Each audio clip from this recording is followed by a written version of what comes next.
going to be targeted to electric vehicles, and the main feature of that is that it will be able, you can charge the car in less than a minute. So we're hoping to launch that in the fourth quarter. So that's a little bit about Kilowatt Labs, and let me get into the core of what my talk is. You know, I've been very fortunate to actually be able to do what I really wanted to do. I have absolutely no idea why I wanted to be a businessman. My father was a pilot. Very few people from my immediate family have gone into business, except for one uncle who is my partner in Mananside Foragings. So I have no, I don't know where the bug came from, but even while I was in university, when I was graduating, I didn't even look for a job. I just went back to Pakistan and I said, look, I want to open my own business. But I couldn't in the beginning because I just wasn't ready. So I joined BCCI for a couple of years. So I've been very fortunate that I got this opportunity. I took the steps, and I've been very fortunate to get to do what I did. But you know, the journey or this whole business, owning a business thing is very interesting, but it's a very difficult path to trod on, and there are many things. You know, there's the business side of your business, which is go-to-market strategies, marketing, team building, leadership, and all that whole operations and funding and all those areas, which are they form the bulk of your day. But I found that and they are manageable. There's skills out there that are available that you can harness and hire and work with, who can provide you solutions to those problems, because those are quantifiable problems. The biggest challenge that I've always had is called Omer honey, and that I found to be the hardest one to handle because it has so many facets to it, and it's a daily, hourly changing problem. So that's what I want to share with you is the ups and downs that I went through and what I actually did. Not because I was reading a book about it, but it was a situational thing, and I had to handle it, because if I didn't handle it, I would collapse or fail or whatever. And those are the insights that I think I hope you can take away today, and even if it helps you 1%, I think I would have achieved success. So why do we actually get into being a business owner? Well, I think one of the things is it's exciting, because if we get through, we are able to leave a legacy, and we want to have something written on our tombstone. It wasn't that he was born and he died, right? So he did something, and here it is, and it's on forever. So I think that's a very deep desire in all human beings, and that's a very powerful desire. So to leave a legacy is one of the reasons we do it. And it's exciting because we do things that we didn't think were possible. When we actually get through it, and we go, wow, I didn't have anything to eat for a whole week, and I'm still alive. And this guy was not answering my phone, and now he's my biggest customer, or so on and so forth. It's a constant battle to operate outside the boundaries, outside your comfort zone. You're always in a zone which is not your comfort zone.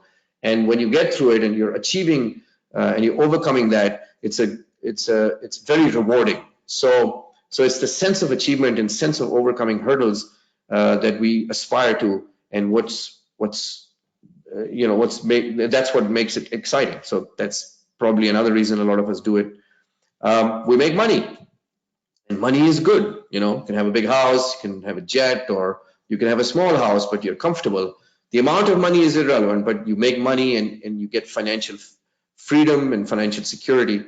So that's generally what I found amongst my friends who are business people. Money was not really money is a byproduct, but it's a very good byproduct to have, because when you have money, you can also do a lot of things like giving back.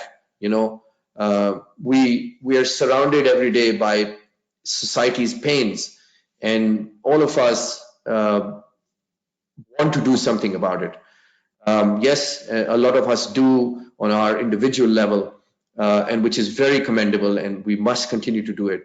But society's problems are big, and to handle big problems, they exist because of exploitation, and exploitation is done by the few with money. So to get out of that cycle and to defend the exploited, you need to have money and you need to have power. And when you do go on this journey, you get the ability to do something which is meaningful, again, leave a legacy. So I think this is another really important driving factor that we're able to give back. But it's really hard. It's by far, and I'm sure a lot of you are are doing business or have started businesses. It's probably the hardest thing you do. It doesn't matter how well prepared you are. It doesn't matter whether you are, an automotive parts manufacturer and you set up another automotive parts manufacturing company. It's not the same, and it's just as hard as the first one, probably harder. So it is a very difficult thing to do, and one of the things I do when I am asked by young people whether they should open their own business or they want to open their own business, and I ask them, the first question I ask them is, what's wrong with your life today? I mean, you have a 9-to-5 job. There's nothing wrong with it. It's very respectful. You get paid every month. You can pay your mortgage. You can send your kids to school. What's wrong with this situation? Because what you're going to be doing is going to be, you have no idea how hard it's going to be when you actually start doing it. There are many statistics around, but the one that I know is that 6 out of 100,000 or 1 million companies make it to $1 billion. So all the metrics, statistical metrics, are stacked against you. You're doing something which statistically you're supposed to fail in. So that's a big ask. So it's hard and everything's stacked against you. And even if you somehow get through, it takes years. Very few companies are overnight successes, and most overnight successes are 20 years long. Is a talk that was given by a Pakistani actor in Washington. His name is Farhan. He was doing a play in Shakespeare, and somebody said, now that you've had this overnight success, and he said this, he says, my overnight success is 20 years. I came to US in 1984, and I started acting then, and this is 2018. So that's how long it's taken me for my overnight success. So it's a very long journey. It's a serious marathon. And all these years you spend, it's the end that you get that big house. Most of the journey is you have to sacrifice. There's a tremendous amount of sacrifice. There's a tremendous amount of giving that you have. You have to let go of a lot of things. You have to let go of a lot of things that you're used to. I let go of almost everything at certain points in my life. Did what I had to do to get through. But the excitement, the knowledge that you're doing something which is, all the odds are stacked against you and it's hard. In spite of all this knowledge, we have passion, we have a desire, we have an idea, we have something boiling in our hearts and minds. We want to make a difference, and we do it. And it's the pioneers who do it and who take those steps. And Livingston, I think his name was David Livingston, he went and said, I want to find the source of the Nile, and he had to cut through all the jungles of Africa from when he started in Egypt and went all the way down to Lake Victoria, and he found it, and it was the passion that got him there. So for those guys and gals who are on today and who have taken this step, I'd like to share some of the things that helped me navigate myself, which I still believe is even today, after many years, after many businesses, after many experiences, I still have panic attacks. I still have days where I'm like, oh my God, what have I done? So these are the things that I've learned and that I practice on, I consciously practice, because as human beings, we are very, very adaptable. We're actually like chameleons, and we can train ourselves and our minds to change and embrace qualities that will help us. And and I'm going to share in no particular order. This is just how I built the presentation. So all of them are important. So be patient and stay calm. It's very easy to say that, but when you're going to your office in the morning, you're late on your deliveries, your wife just told you that the school fees are coming and you don't have a dime in your pocket, and you get there, and your supplier is sitting outside your office because your check is 1 week late, and two of your employees haven't shown up. That's a normal day for someone starting a business, someone even having a mature business. That's a normal day. And I've always, in the beginning, I didn't handle it well. I was under stress. I was panicked. I was like running around like a headless chicken. But over the years, I developed a lot of patience, because I realized that life has its own speed. The world works on its own speed. I cannot change that. I'm one of 7 billion people. The world runs on the average speed of the 7 billion, not on my requirements. So if you embrace that fact, and the fact that you can't hurry up anything, then you're able to concentrate and focus your mind on the issue of the moment. And that's very important, because it's the moments that make up your day. And when tomorrow comes, then those actions that you took yesterday are going to have some kind of bearing on tomorrow. So if you're patient, that things are going to happen, and they're going to happen at a certain pace. So you're able to embrace this turmoil much better. And that allows you to stay calm. And then when you're calm and you're patient, then you're able to address the problems with your entire mental faculty, unaffected by the baggage of unnecessary emotions which are hampering your thought process. It is really probably one of the most helpful transitions I've made in myself, is to develop this patience and know that tomorrow is another day, and as long as I'm not dead, I'm going to be able to handle tomorrow as well. Some of the things that I do actually to practice patience, if I see myself walking around or getting hyper about anything, I actually tell myself, okay, sit down, stop, calm yourself. I slow myself down, and it works for me. I mean, every one of you will try something, and it will be different. But I consciously tell myself to slow myself down. I walk out of the office. I go and talk about cricket to someone, and that slows me down. One of the other things I have stopped doing is multitasking. I do one thing at a time. So if I'm on the computer and I'm writing my emails, I spend time answering 10, 15 emails. I've set my Outlook to receive emails every 15 minutes, because if you don't do that, you're constantly just so if you do one thing, you do it properly, you complete it, you can move on to the next.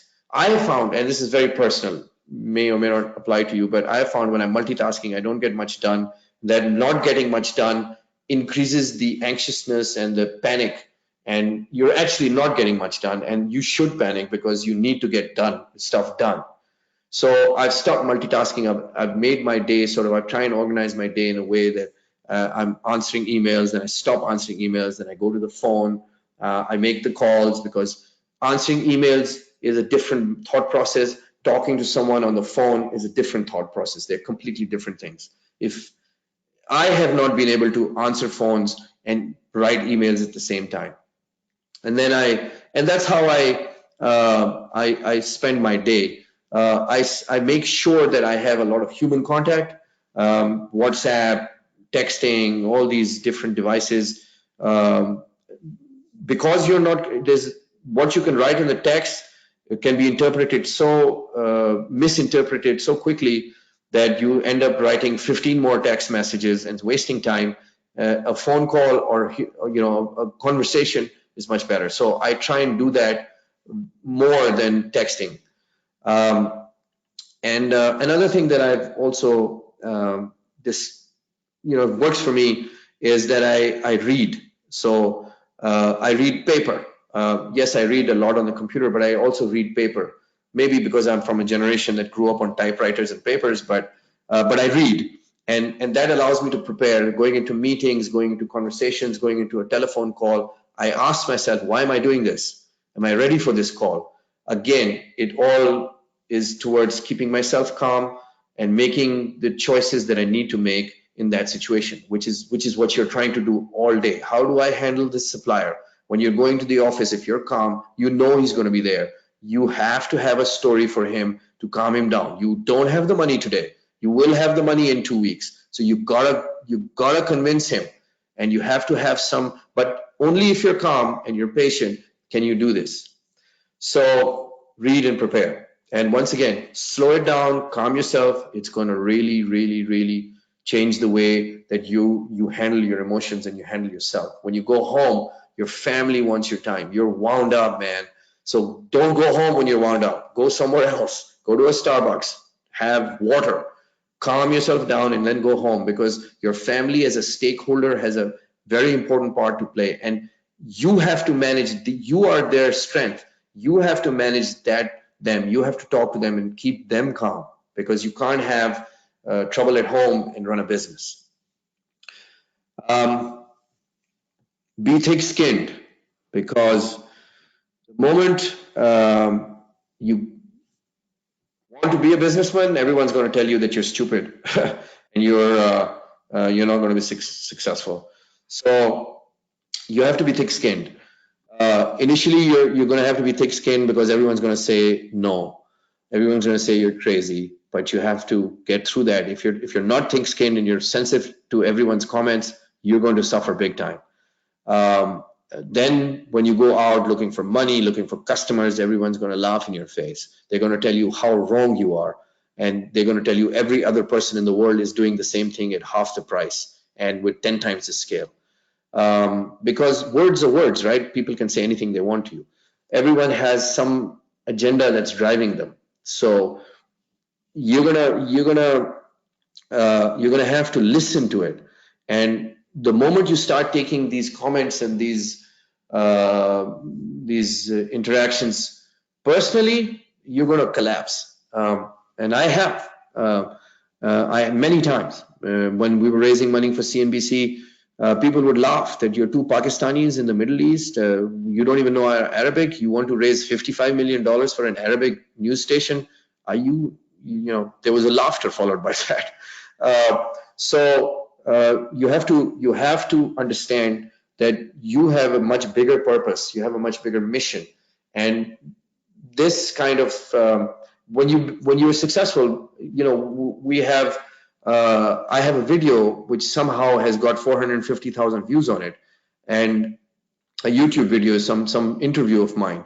And if you go to that section and you read the comments, I've been compared to the biggest snake oil salesman, to the biggest scammer, to the biggest Osama bin Laden. Those comments are just, they're brutal. And I'm like, how do people even think of something to say to this, right? But you have to get through it, and you have to train yourself to not personally be affected by these comments, because they are going to happen, and you have to be able to deal with it emotionally. No one's going to help you on that. So one of the things I do is when people, most of these people are giving free advice, right? They've got no skin in the game. So in one ear, out the other, and I smile and I say, thank you very much, very kind of you for this insight. The more people say no to me, the more determined I get that this is the right thing I'm doing. One of the things that I found which was probably the hardest in this thick skin area, is when your loved ones say things to you. You know, hey, everyone in all your classmates, they've got good jobs, they've got good cars, and we are still driving a, 1965 Civic. You know, what's up with that? And you were the smartest. You came first in class. What's wrong with that? What's wrong with you? And that's hard, your parents telling you things, your kids saying, hey, we used to go out before when we had the job. What's up with this, Manan Shahid thing? We can't even buy toys anymore. Those are very, very painful moments. They are moments that can really break your spirit. But you know what? You are their strength, and you have to dig deep inside. There's no, I can't give you a formula for it. Reach out. You have to reach out to who you can, but you have to fight this. You have to always be strong on the outside, even if you're dying on the inside, because it will pass. This moment will pass. The hurt will go away. They're not saying it to hurt you. They are asking for your help. They are saying, hey, help us. Help us understand what's going on. And that's where an element of maturity and calmness and patience comes in, where you have to sit them down and explain to them what your purpose is and where you're going, and how everything's going to be all right. Very important. Work hard. Seems easy, but actually working hard is hard work. And yes, the stories of people pulling all-nighters are true, and truly successful people, if you look at their histories and you talk to them and you listen to their stories, you will realize that they sacrificed everything to work hard. They worked all the time. Work-life balance and all these things were a secondary issue to them. Take care of your health, take time and go out and run for an hour, but that's about it. The other 23 is dedicated to your business. As far as I'm concerned, it's, if you look at successful people in different walks of life, if I take a lot of cues from athletes, from sports people. The very top of our sports people, the only thing they know is that sport. They live it, they breathe it, they eat it, and they just wake up every morning and they work hard at becoming the best fast bowler in the world. They bowl every day, they send down thousands of deliveries. Tiger Woods hits 1,000 golf balls a day, every single day for the last 30 years. Now he's going to be the world champion. Anything less than this kind of commitment to working hard in your business, you're going to struggle to achieve the kind of to meet your aspirations. You have to be obsessive in working hard. You have to learn. And when you start a business, remember, you are saying that it's disruptive. You are saying it's something new. It hasn't been done before. You will not find other benchmarks to look for. You will that's why you have to work so hard, because there's no benchmarks available. You're making a new app, or we're making the first serious storage. There's no manufacturing facility to manufacture supercap based batteries. So you have to spend all day or all night figuring that out. You have to talk to China, you have to talk to the engineers, but you have to drive that hard work.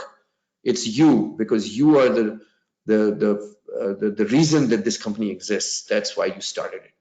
So make sure you're in, and you're all in, because anything less than that, it's going to be very difficult for you. You want to ease the difficulties. You don't want to increase them. This is something that I have found personally very helpful, and is to be charming and to have a sense of humor. One of the things, or you are your company's spokesperson to every stakeholder. You're selling to your customers, you're selling to your investors, you're selling to your family who's suffering because of you, you're selling to your collaborators, you're selling to your suppliers. You're in ABS, always be selling mode all the time. You're selling to your employees, you're selling your vision. When you want to hire a vice president of sales from some established company, you have to go sell to her or him to come and join you. And if you think about it and you look at your friends and the people that you hang out with, the ones who are charming, who are funny, people gravitate towards them. They engage with them. They open up to them much easier than someone who's not. Um, and it's just something I've noticed over the last 20, 30 years that I've been doing this. Is there a joke here and there, some self-deprecation, a laugh, the ability to listen to the other person. This is all being charming. You will realize that doors start to open where you never thought they would open, just purely by being charming, by having a sense of humor and practicing that. So if you're calm, if you're patient, you're handling the situation, you're thick-skinned, and you're funny and you're charming, you're building yourself the attributes that I have found to get you through the day, which is the most important thing you have to do as whoever you are. And not everyone is funny. Charlie Chaplin, not everyone's Charlie Chaplin. So some of the things, it's how do I become charming? I mean, what kind of advice is that, man? How do I become funny? Well, hang out with charming people. Hang out with people who make you laugh, and watch them and see how they do. I see a lot of funny movies. I make it a point. New York has a very it's a very nice stand-up comedy scene here. Every week, 10 days, I go and see a stand-up comedy show. It's really funny. and you laugh and you vent and you learn. The way those comedians are, they're fantastic, and they talk about real life, and you pick up those jokes, use them, and learn and train yourself to absorb humor. And when you start absorbing humor, you're able to have humor. And then finally, since you are by now patient, thick-skinned, hardworking, and funny, charm will come naturally to you. So it's a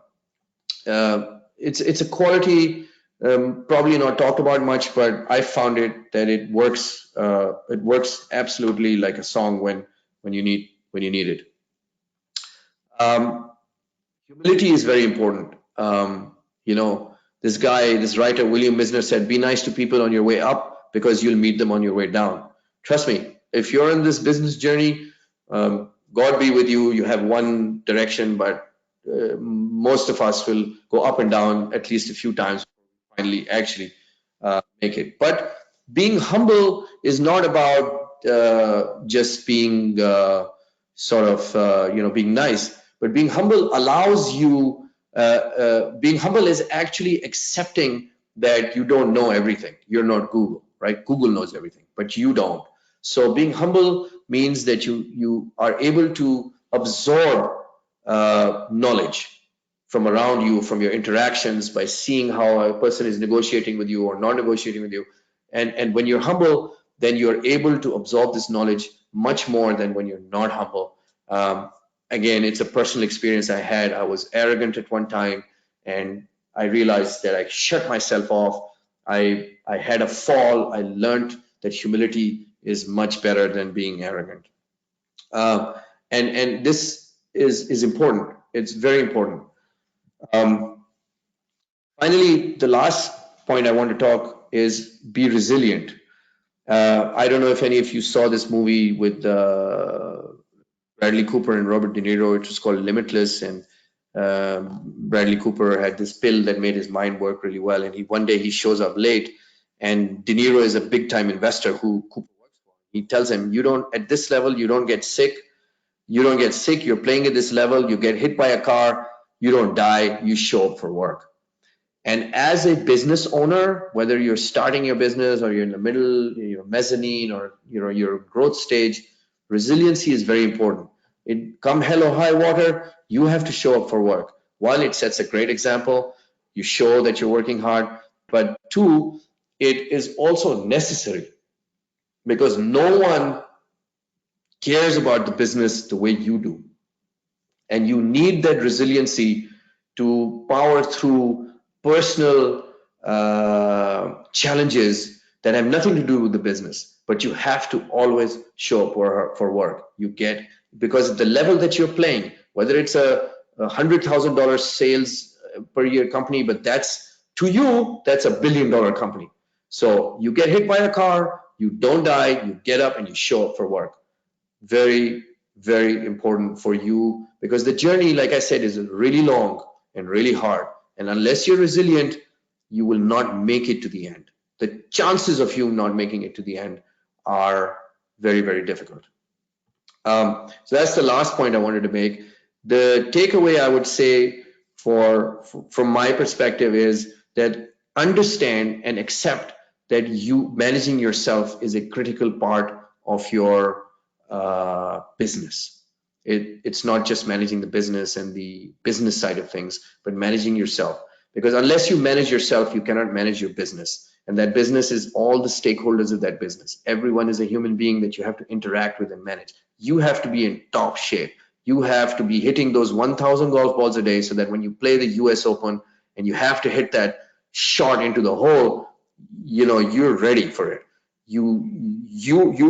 Internally, you're ready for it. Your emotions are all centered so that you can handle the situation. The second takeaway, which I have learned, is, and I live by it, is that outcomes are not in your hands. 7 billion people live in this world and they interact 24/7. Can you imagine the number of interactions? And you're just one of those interactions. So trust me, outcomes are not in your hands. The only thing that is in your hands every morning that you get up is the color of the clothes that you choose. Okay, so you have the skills to choose those clothes. Choose them wisely and make sure that you choose them right, because that's the only thing you really have control over. Otherwise, every day is going to be different. You're going to be faced with a unique challenge almost every day. So you deal with that challenge today. That's the most important challenge that you have to deal with. Outcomes, you know, when I make a sales pitch or a pitch to an investor, I don't come out and say whether this guy's going to sign me a check or not. I just come out and say, okay, was I on song with my pitch? Did I communicate my pitch properly? What were the questions he asked? What do I learn so that before I go to the next investor, I incorporate that? Whether he's going to write the check or not going to write the check, I have zero influence and zero idea.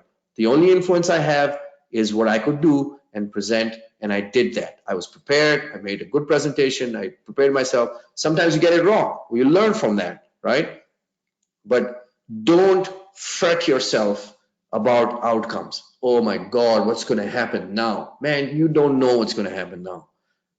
You know, people say, well, I was sitting depressed and suddenly this call came. Well, it doesn't come suddenly. It's probably the 10,000 times that you call that guy in the previous 2 months, and he decided to call you today because he was bored, and you got your chance and you talked to him.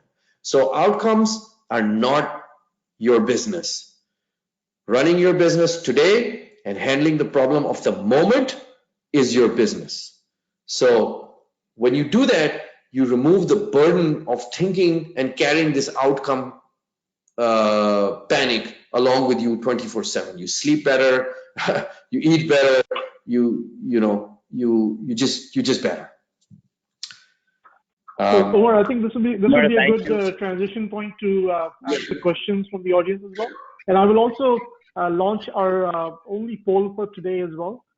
So Zafar, if you don't mind, just start with the Q&A, and I will